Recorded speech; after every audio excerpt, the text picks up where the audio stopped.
Sisters, brothers, praise lord. నెలంతా కాపాడిన దేవునికి కృతజ్ఞత కూడిక ప్రార్థన.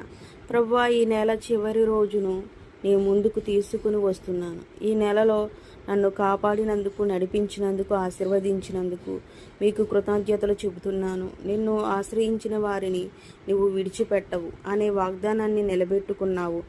ఆపదల్లో నాకు అండగా నిలిచావు. సంతోష సమయంలో నాకు తోడుగా ఉన్నావు. ఈ నెలలో జరిగిన ప్రతి అనుభవం ద్వారా నీ కొరకు జీవించడానికి నేర్చుకుంటున్నాను. నా లోపాలు క్షమించుము. నా శ్రద్ధ లేని దశలను మరచిపోము. ప్రభువా, రాబోయే రోజులపైన నీవే నా నాయకుడవు కావాలి. నాకు జ్ఞానాన్ని, బలాన్ని, శాంతిని దయచేయము. నా కుటుంబాన్ని, నా బిడ్డలను, నా పనిని, నా ఆశలను నీ చేతిలో అప్పగిస్తున్నాను. నీ ప్రేమ నన్ను నిత్యము నడిపించునుగాక. యేసుక్రీస్తు నామములో ప్రార్థిస్తున్నాను తండ్రి, ఆమెన్. మీ ప్రియమైన యేసు బిడ్డ రామలక్ష్మి.